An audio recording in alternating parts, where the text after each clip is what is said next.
जय Hind. Bajrangi study point में आप सभी का स्वागत है। इस वीडियो में हम लोग गंगा नदी तंत्र के बारे में चर्चा करेंगे कि गंगा नदी का उद्गम कहाँ से होता है, इसमें पंच प्रयाग होते हैं वो कौन कौन से हैं, और गंगा नदी का नाम गंगा पड़ता कब है, क्योंकि इसका नाम शुरुआत में गंगा नहीं होता है। तो ऐसे बहुत सारे फैक्ट्स हैं जो आपको शायद पहली बार सुनने को मिलेंगे। और गंगा नदी को बांग्लादेश में किस नाम से जाना जाता है, और गंगा नदी अपना पानी कहाँ बहा देती है, सबकी चर्चा करेंगे। और इसकी लेफ्ट बैंक की ट्रिब्यूटरीज क्या होती हैं, राइट बैंक की ट्रिब्यूटरीज क्या होती हैं, और लेफ्ट और राइट बैंक का कैसे निर्धारण किया जाता है, सभी की चर्चा करेंगे। तो वीडियो को कंप्लीट देखिएगा ताकि पूरी जानकारी से अच्छे से मिल सके आपको। और उससे पहले अगर आप लोग चैनल पर पहली बार आए हों तो चैनल को सब्सक्राइब कर लें ताकि कोई भी वीडियो बनाई जाए तो आप तक नोटिफिकेशन तुरंत पहुँचे। स्टार्ट करते हैं अपने वीडियो को। तो देखिए, गंगा नदी हिमालयी नदी तंत्र का हिस्सा है, क्योंकि हमारे इंडिया में दो नदी तंत्र हैं। नदी तंत्र यानी रिवर सिस्टम। रिवर सिस्टम क्या होता है, पहले इसे जान लें। देखिए, नदी तो एक होती है कि एक बात है नदी कि एक कोई नदी बहती जा रही है, वो अकेली है तो उसे नदी बोलेंगे। लेकिन जब कोई नदी है उसमें दो चार नदी या कई सारी नदियाँ आके मिल जाती हैं तो ऐसे नदी सिस्टम को बोलते हैं नदी तंत्र। तो नदी तंत्र क्या हो गया, जिसमें बहुत सारी नदियाँ इन्वॉल्व होंगी। और एक नदी क्या होगी जिसमें सिर्फ एक ही नदी लगातार बहती जा रही है तो उसे नदी बोलेंगे। और नदी तंत्र जहाँ पर बहुत सारी नदियाँ होंगी। तो आपको नदी तंत्र तो क्लियर हो गया होगा। और गंगा नदी हिमालयी नदी तंत्र की एक नदी है, क्योंकि हिमालयी नदियाँ में सिर्फ तीन नदियाँ हैं। एक तो गंगा है, दूसरी है सिंधु जिसे इंदस बोला जाता है, और तीसरी है ब्रह्मपुत्र। तो हिमालय नदी की एक इम्पॉर्टेंट नदी है गंगा। ये हिमालय की ही नहीं, भारत की भी सबसे ज़्यादा इम्पॉर्टेंट नदी है।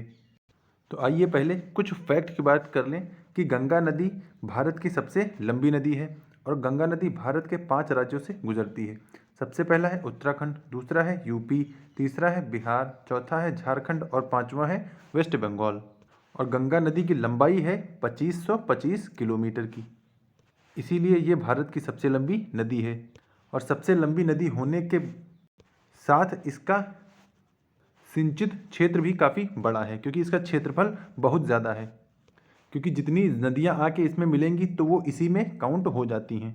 तो इसीलिए हिमालय नदी तंत्र में सिर्फ 3 नदी तंत्र हैं, एक तो गंगा है, एक तो इंदस है, और तीसरा है ब्रह्मपुत्र। तो 3 ही नदियाँ हिमालय नदी तंत्र में आती हैं। फिर आइए बात करते हैं गंगा नदी के उद्गम की। तो गंगा नदी शुरुआत में गंगा नदी नाम से नहीं होती है। देखिए, बद्रीनाथ ग्लेशियर से विष्णु गंगा नामक नदी का ओरिजिन होता है। और इधर से एक नदी बहती चली आ रही होती है, धौली गंगा। तो धौली गंगा और विष्णु गंगा एक जगह पे आके मिलती हैं, उसे ही बोला जाता है विष्णु प्रयाग। प्रयाग क्या होता है, तो प्रयाग वह पॉइंट होता है जहाँ पर 2 या 2 से अधिक नदियाँ आके मिलती हैं, उसी को प्रयाग या संगम बोला जाता है। तो संगम और प्रयाग क्या होता है, जहाँ पर 2 या 2 से अधिक नदियाँ आके मिलती हैं। तो विष्णु प्रयाग में धौली गंगा नदी और विष्णु गंगा नदी आके मिल जाती है। और यहाँ से एक नई नदी का नाम पड़ता है अलकनंदा। तो यहाँ से दोनों नदियाँ मिलके जब मिल जाती हैं तो अलकनंदा नाम से ये नदी आगे बहने लगती है। फिर यहाँ से अलकनंदा बहती हुई आती है और इधर से नंदाकिनी आ रही होती है। देखिए, मंदाकिनी अलग है, ये है मंदाकिनी और ये है नंदाकिनी। तो विष्णु प्रयाग से अलकनंदा आगे बढ़ रही है, इधर से नंदाकिनी आके मिलती है। तो नंदाकिनी और अलकनंदा जहाँ पर आके मिलती हैं उस पॉइंट को बोलते हैं नंद प्रयाग। तो चूंकि यहाँ पर अलकनंदा काफ़ी बड़ी नदी होती है, इसीलिए नंदाकिनी इसी में समाहित हो जाती है। और ये आगे चल के भी अलकनंदा नाम से ही आगे बहने लगती है। फिर अलकनंदा आगे बहती है तो यहाँ पर एक नदी और आके मिलती है, पिंडार नदी। और पिंडार नदी और अलकनंदा का जहाँ संगम होता है उसे कर्णप्रयाग बोला जाता है। ये है कर्णप्रयाग। देखिए, सबसे पहले विष्णु गंगा और धौली गंगा मिलती हैं विष्णु प्रयाग में, ठीक। फिर अलकनंदा और नंदाकिनी मिलती हैं नंद प्रयाग में। फिर अलकनंदा और पिंडार मिलती हैं कर्ण प्रयाग में। तो इस तरह हमने 3 प्रयाग कंप्लीट कर लिए हैं, 3 प्रयाग। फिर ये अलकनंदा आगे बढ़ती आ रही होती है अलकनंदा नाम से ही।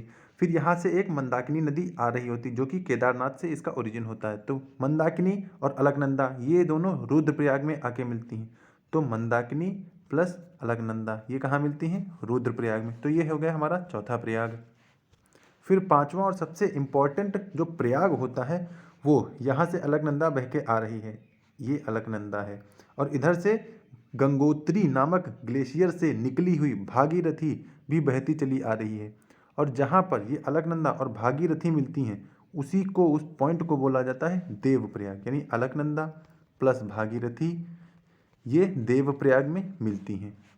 और जब इन दोनों का मिलन होता है तभी उसका नाम पड़ जाता है गंगा। तो गंगा नदी का नाम कब पड़ा? जब अलकनंदा और भागीरथी आपस में मिल गई तब इसका नाम पड़ा गंगा। तो अब आप ये क्लियर हो गए होंगे कि गंगा नदी कहीं से ओरिजिनेट नहीं होती बल्कि एक जगह देवप्रयाग में आकर बनती है गंगा। तो हम लोग इन पांचों प्रयाग को याद कैसे रखें? तो आप VNKRD वेंकट नाम से याद रख सकते हैं। वी से विष्णु प्रयाग, नंद प्रयाग, कर्ण प्रयाग, रुद्र प्रयाग और देव प्रयाग। देव प्रयाग में अलकनंदा और भागीरथी का मिलन होता है जहाँ पर गंगा नदी का नाम होता है। तो गंगा नदी का नामकरण कहाँ होता है? ये देवप्रयाग में होता है। फिर ये गंगा नदी पहाड़ी क्षेत्रों से निकलकर अब मैदान में आती है। अब आइए एक बात और जान लेते हैं कि राइट बैंक और लेफ्ट बैंक क्या होता है। तो देखिए, जैसे कोई आदमी उस तरफ से आ रहा है, ऊपर से नीचे आ रहा है। ऊपर से नीचे का मतलब कोई आदमी नॉर्थ से साउथ की तरफ चल रहा है, उस तरफ से इधर इधर को चल रहा है, तो उसका लेफ्ट ये होगा, उसका राइट ये होगा। तो उसकी तरफ लेफ्ट ये हो जाएगा और राइट ये हो जाएगा। लेकिन वहीं अगर कोई आदमी साउथ से नॉर्थ की ओर जा रहा तो उसका राइट ये हो जाएगा, उसका लेफ्ट ये हो जाएगा। तो चूंकि गंगा नदी भी नॉर्थ से साउथ की ओर आती है उसीलिए उसका लेफ्ट इधर हो जाएगा और उसका राइट इस तरफ हो जाएगा। तो अगर हम लोग गंगा नदी को यहाँ से मार्क कर लें, यहाँ से यहाँ तक पूरा बे ऑफ बंगाल तक, तो जो इधर से नदी जुड़ेगी वो लेफ्ट बैंक की नदी होगी। इसे ही हम लोग लेफ्ट बैंक ट्रिब्यूटरी बोलते हैं। ट्रिब्यूटरी मतलब सहायक नदी। तो जो लेफ्ट इधर से जुड़ेगी वो लेफ्ट बैंक ट्रिब्यूटरी, यानी ये सभी लेफ्ट बैंक की ट्रिब्यूटरीज हैं। और जो इधर से आके जुड़ेगी वो राइट बैंक की ट्रिब्यूटरीज हो जाएगी, यानी दाहिने हाथ की सहायक नदियां, राइट बैंक ट्रिब्यूटरीज। तो पहाड़ी क्षेत्रों से गंगा नदी मैदान में आती है और गंगा नदी की सबसे प्रमुख राइट हैंड ट्रिब्यूटरी है यमुना। तो देखिए ये इधर से मिल रही तो ये राइट बैंक की है और ये है यमुना नदी। तो यमुना और गंगा का संगम या मिलन कहाँ होता है? यमुना प्लस गंगा का संगम या मिलन होता है प्रयागराज में, इसीलिए इसे प्रयागराज बोला जाता है और इसे प्रयागराज को संगम नगरी भी बोला जाता है, क्योंकि दो इंपॉर्टेंट नदियाँ यमुना और गंगा प्रयागराज में मिल रही हैं। फिर आइए इसकी लेफ्ट बैंक की ट्रिब्यूटरीज हम लोग देख लेते हैं। ये है रामगंगा, ये लेफ्ट बैंक ट्रिब्यूटरी है। फिर गोमती लेफ्ट बैंक ट्रिब्यूटरी है। घाघरा, गंडक, कोसी, महानंदा ये सभी लेफ्ट बैंक ट्रिब्यूटरीज हैं। फिर आइए राइट बैंक ट्रिब्यूटरीज देख लें। तो राइट बैंक में यमुना हो गई और यमुना की भी कुछ सहायक नदियां हैं जैसे चंबल, सिंध, बेतवा और केन, ये सभी यमुना की सहायक नदियां हैं। तो इनडायरेक्टली ये सभी नदियां गंगा की भी सहायक नदियां हो जाती हैं, क्योंकि ये सभी नदियां पहले यमुना में मिलती हैं और यमुना एट लास्ट आकर गंगा में मिल जाती है। तो इसी तरह ये सभी नदियां भी गंगा की सहायक नदियां हो जाती हैं। ऐसा बहुत बार पूछा गया कि क्या चंबल गंगा की सहायक नदी है? तो बिल्कुल है वो। तो लेफ्ट बैंक में ट्रिब्यूटरी में हो गई यमुना, हो गई यमुना। फिर आगे है ये सोन है, ये टोंस है और ये भागीरथी है। ये वो वाली भागीरथी नहीं है, ये दूसरी वाली भागीरथी है। और फिर गंगा बांग्लादेश में प्रवेश कर जाती है और बांग्लादेश में गंगा का नाम हो जाता है, तो पद्मा नाम गंगा का हो जाता है बांग्लादेश में। बांग्लादेश में गंगा को पद्मा नाम से बुलाया जाता है या बोला जाता है। तो यहाँ पर एक बात और देखने वाली है कि गंगा नदी इधर बहती जा रही है और ये अब आके बांग्लादेश में एंट्री कर जाती है और इधर से ब्रह्मपुत्र नदी बहती चली जा रही है ये बांग्लादेश में। और ब्रह्मपुत्र नदी का बांग्लादेश में नाम हो जाता है जमुना और बांग्लादेश में गंगा का नाम हो जाता है पद्मा। यानी ये बांग्लादेश है, बांग्लादेश में ब्रह्मपुत्र का नाम जमुना और गंगा का नाम पद्मा। और जब जमुना और पद्मा एक दूसरे से मिलती हैं तो वो मेघना नाम की एक नई नदी का निर्माण करती हैं।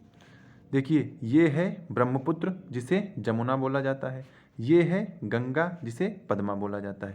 और ये दोनों आपस में मिलती हैं तो बहने लगती है एक नई नदी, जिसे मेघना बोला जाता है। तो ये दोनों जब मिलती हैं तो मेघना नाम की नई नदी के रूप में आगे बहने लगती है। और यही मेघना आगे चलकर बे ऑफ बंगाल यानी बंगाल की खाड़ी में अपना मुहाना गिरा देती है।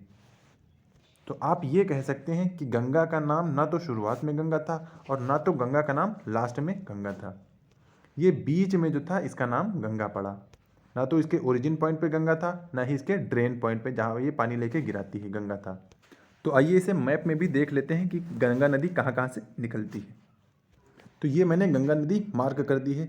यहाँ पे आके यमुना आ रही है, ये प्रयागराज में मिल जाती है। और यमुना से कुछ नदियाँ आके मिलती है, जैसे ये चंबल हो गई, और ये बेतवा हो गई, ये तमसा हो गई, ये सोन हो गई। ये सब गंगा की लेफ्ट बैंक की ट्रिब्यूटरीज हैं। और राइट बैंक में ये सब राइट बैंक की ट्रिब्यूटरीज हैं और ये सब लेफ्ट बैंक में। तो लेफ्ट बैंक में ये गोमती है, ये घाघरा है, ये गंडक है, ये कोसी है, ये तीस्ता है, और इधर ये ब्रह्मपुत्र चली आ रही है। ये बांग्लादेश में जमुना नाम से गिरती है, और ये गंगा इधर पद्मा नाम से गिरती है। और जब दोनों मिल जाती हैं तब ये एक मेघना नाम की नदी बना लेती हैं।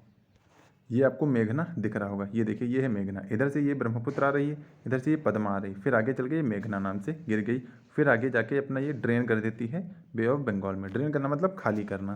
तो ये नदी खाली हो जाती है बंगाल की खाड़ी में। तो इस तरह गंगा का नाम ना तो शुरुआत में गंगा होता है और ना ही गंगा का नाम आखिरी में गंगा होता है। बस इसका नाम बीच में ही गंगा रहता है। और फिर अब बात कर ले कुछ इम्पॉर्टेंट फैक्ट की। तो गंगा नदी नॉर्थ इंडिया की सबसे इम्पॉर्टेंट नदी है। और गंगा नदी से द्वारा जो प्लेन बनाए जाते हैं यानी मैदान, उन्हें ही हम लोग गंगा के मैदान बोलते हैं।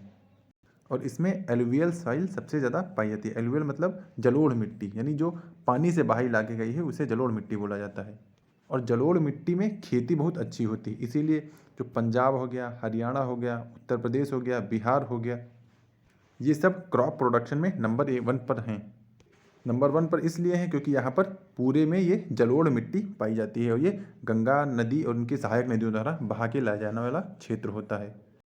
तो आइए एक बार क्विक रिवीजन कर लें उन 5 प्रयाग का। तो 5 प्रयाग हैं VNKRD, वेंकटेश के नाम से, यानी विष्णु प्रयाग, नंद प्रयाग, कर्ण प्रयाग, रुद्र प्रयाग और देव प्रयाग।